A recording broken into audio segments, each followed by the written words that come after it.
السلام علیکم ورحمۃ اللہ وبرکاتہ۔ سوشل میڈیا پہ کچھ دنوں سے ٹرولنگ ہو رہی ہے علامہ سعد حسین رضوی کے ایک بیان کو لے کر، جس میں انہوں نے کہا کہ ایک ہاتھ میں قرآن پاک لو اور دوسرے ہاتھ میں ایٹم بم والا بکسا لو اور لے جا کر سویڈن چلے جاؤ ساری کابینہ۔ باہر نکلو، قرآن کو دائیں ہاتھ میں اٹھاؤ اور ایٹم بم والے بکسے کو بائیں ہاتھ میں اٹھاؤ اور پوری کابینہ بھر کے سویڈن لے جاؤ۔ تو سارے کے سارے جو ارسطو اور پڑھے لکھے اپنی جان میں بنتے ہیں کہ ہم جیسا کوئی پڑھا لکھا نہیں، ہم تو پینٹ شرٹ والے ہیں، ان ملاؤں کو کیا پتا۔ انہوں نے ٹرولنگ شروع کر دی۔ انہوں نے کہا جی یہ غوری ابدالی بریف کیس میں کب سے آنے لگ گیا۔ اصل میں ہوتا یہ ہے کہ انہیں یہ نہیں پتا کہ جو اللہ کے کلام کو پڑھ لیتے ہیں نا، اسے حفظ کر لیتے ہیں، ان کے لیے دنیا کی تعلیمات کوئی معنی تھوڑی رکھتی ہے۔ لیکن ان جیسے جاہلوں کے لیے یہ بتاتا چلوں کہ علامہ سعد حسین رضوی نے جو بات کی وہ آپ جیسے بڑے بڑے ارسطوؤں کو بھی حیران کر گئی نا، لیکن یہ حقیقت ہے۔ اور اگر میری بات پر کوئی شبہ ہو تو آپ جیسے پڑھے لکھے لوگ جو خود کو بہت انٹیلیجنٹ سمجھتے ہیں وہ گوگل پہ جا کے لکھے گا which countries have nuclear briefcase، اس کے سامنے لسٹ کھلے گی، فرانس، انڈیا، پاکستان، روسیا، یونائٹڈ اسٹیٹ۔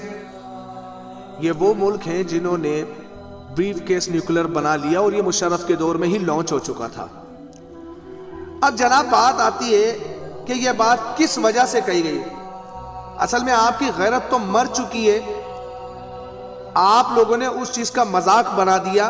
اب یہ لعنت ان سب لوگوں کے منہ پہ ڈل جائے گی جب میں اسکرین شاٹس چند لوگوں کے لگا دوں گا، تو یہ لعنت ان لوگوں کے منہ پہ پڑ جائے گی کہ آپ نے جو علامہ کی بات کو مذاق بنایا تو تھوڑا سا پڑھ لیا کریں اگر جاہلوں کی ڈگری لے کے گھوم رہے ہیں۔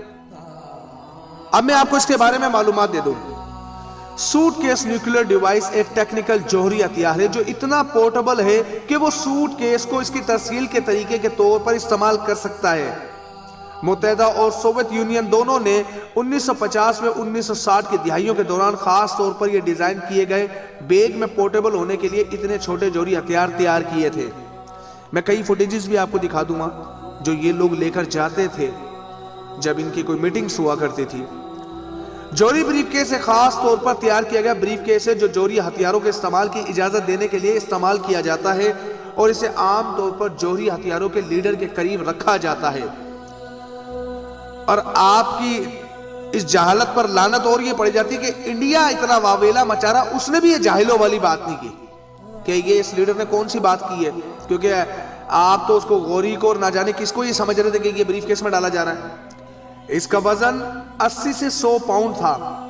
ڈیفیل بیگ یا بڑے کیس میں فٹ ہونے کے لیے کافی چھوٹا تھا اور اسے تخریب کاری کی مشینوں کے لیے ڈیزائن کیا گیا تھا، ایئر فیلڈ پول ڈیم کی طرح۔ جب تک روس اپنے تمام ڈھیلے ایٹمی ہتھیاروں کا محاسبہ کر سکتا، کریڈ ویلڈن اس بریف کیس کو پکڑے رہیں گے جو سر جنگ کے ڈراؤنے خواب کی طرح زندہ نمونہ ہے۔ جناب یہ ان تمام لعنتیوں کے لیے پیغام ہے جو سعد حسین رضوی کا مذاق اڑا رہے تھے اس بات کو لے کر۔ آپ کو ایک اچھا لیڈر ملا ہے جو اس وقت پر کافروں کی آنکھوں میں آنکھیں ڈال کر بات کر رہا ہے۔ ہضم نہیں ہو رہا تم لوگوں سے، کفار کی چیخیں آسمان پر ہیں۔ انڈیا میڈیا پہ سرچ کر لیں، تمام انڈیا میڈیا اس نمبر سعد حسین رضوی کے خلاف بول رہے ہیں۔ خدا کا خوف کریں تھوڑا، کیوں یہودیوں کے معاملے میں پڑھ کر آپ لوگ جو ہے نا یہ لانتے بٹور رہے ہیں، اور وہ ڈیزرو کرتے ہیں ایک اسلامی ریاست کے سربراہ بننے کے لیے۔ لیکن مسئلہ یہ کہ آپ کو اسلام سے پیار ہو تو آپ اس بات کو محسوس کریں گے نا۔ برائے کرم میں آپ سے جو بھی بات کہی اس کو نظر ثانی کیجیے گا۔ حد ادب میں رہتے ہوئے تمام لوگوں سے بات کہنا چاہتا ہوں، ذاتی اختلافات ایک جگہ پر رکھیے اگر آپ کو پسند نہیں ہے، لیکن ایسی لینگویج استعمال نہ کریں جس کے بارے میں معلومات نہ ہو۔ آپ کو لگتا ہے کہ وہ پڑھے لکھے نہیں ہے، وہ ایک عالم دین ہے، تو یقین مانیے ان کی گفتگو سننے کے بعد اچھے سے اچھا ایک شخص یہ اپنا بیانیہ دے سکتا ہے کہ یہ انٹیلیجنٹ بندہ ہے۔ سعد حسین رضوی ایک انٹیلیجنٹ پرسن ہے، جتنی بات کی گئی ہے، جس طرح کی گئی ہے، عالم کفر ہل گیا ہے۔ خیر، آپ تمام لوگوں کو یہی پیغام دینا چاہتا ہوں کہ احتیاط برتیے۔